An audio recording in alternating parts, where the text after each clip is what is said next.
Brigitte Karlesking, bonjour, merci Bonjour. de nous accorder cette interview. Vous êtes journaliste scientifique et vous êtes spécialisée dans les compléments alimentaires.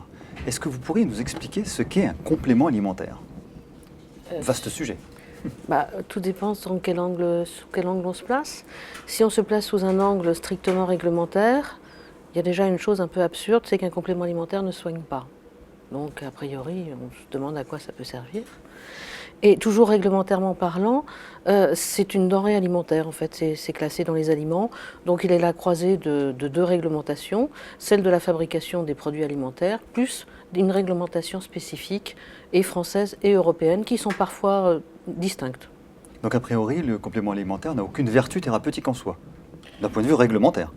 Ça ne soigne pas. Ça ne soigne pas. Si ça soigne, c'est un médicament. D'accord. Et alors la différence avec un médicament, c'est ça. C'est essentiellement... Non, c'est pas ça. Quand même. Mais si on dit que facile. ça soigne, ça devient un médicament par présentation. Alors, si on prend un complément alimentaire qui a des vertus thérapeutiques, ça devient un médicament ou pas? Parce qu'on va tourner en... On peut tourner en rond, oui. Ouais. Oui. Alors, le médicament, lui, il a une autorisation de mise sur le marché, c'est ça? Tout à fait.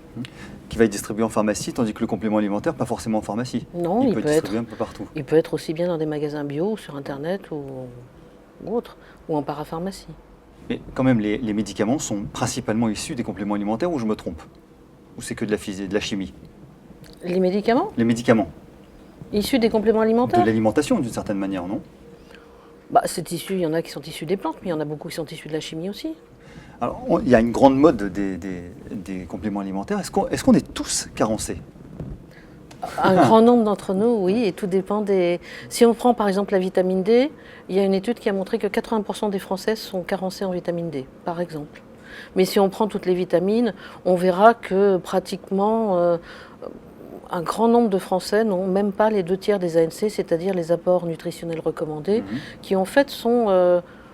ça ne signifie pas grand-chose parce que ça ne prend pas en compte les spécificités d'une personne.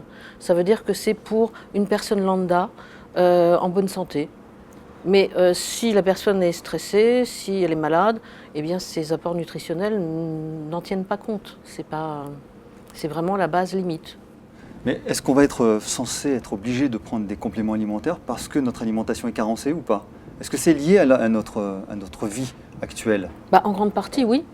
Parce que, d'abord, on dit qu'il faut une alimentation variée et diversifiée et que ça suffit. Mais la bonne question à se poser, c'est est-il possible d'avoir 365 jours par an une alimentation diversifiée et variée et de bonne qualité? La deuxième question, c'est est-ce que les produits alimentaires aujourd'hui, y compris les fruits et légumes, nous apportent suffisamment de nutriments?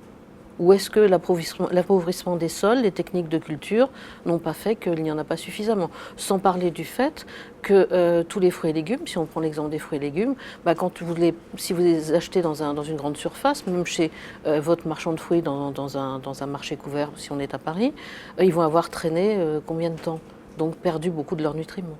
Donc ça perd assez vite des nutriments? Bien sûr, oui. En combien de temps à peu près on peut Je ne sais pas. Non, c'est assez rapide. Sans compter les traitements, j'imagine. Sans compter les traitements. Et puis, par exemple, la vitamine C, elle s'enfuit avec l'eau. Elle est soluble dans l'eau, donc elle va disparaître très vite. Si vous nettoyez un légume, si vous le coupez, si vous le cuisez dans l'eau, si vous ne prenez pas l'eau, la vitamine C sera dans l'eau, par exemple.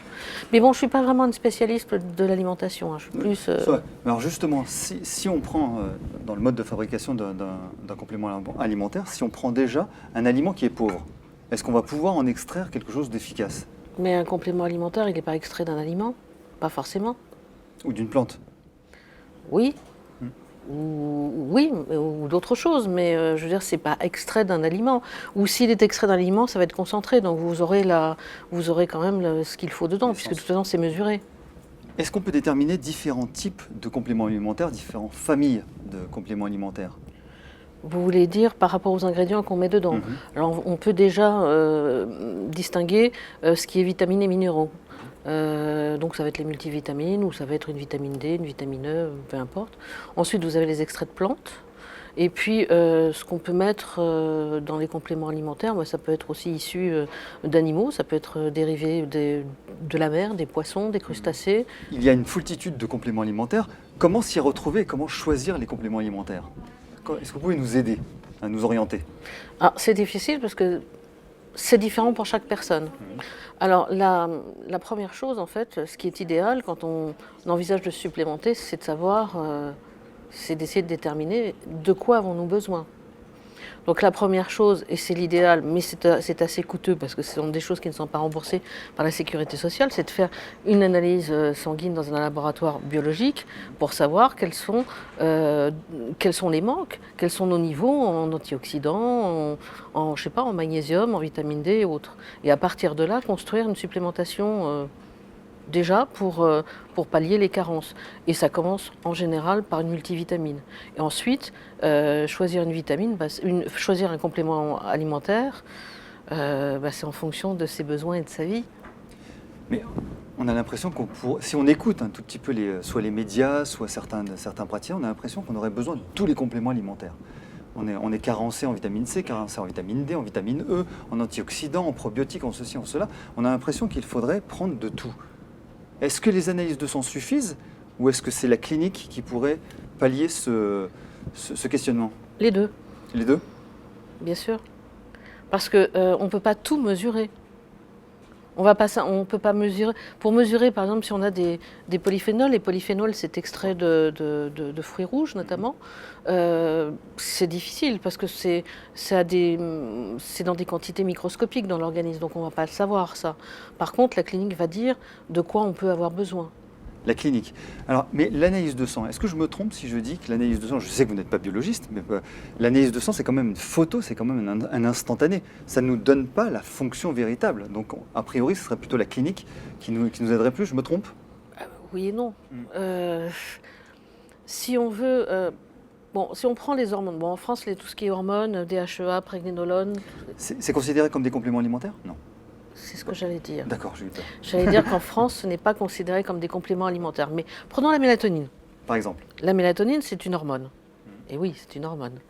Ce qu'on ne sait pas quand on supplémente en mélatonine sur le long terme, c'est parce que c'est une petite hormone que notre organisme synthétise. C'est la glande pinéale qui est à la base du cerveau.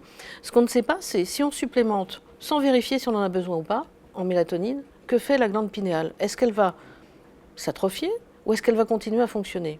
Alors, j'ai vu un laboratoire qui affirmait qu'elle continue à fonctionner.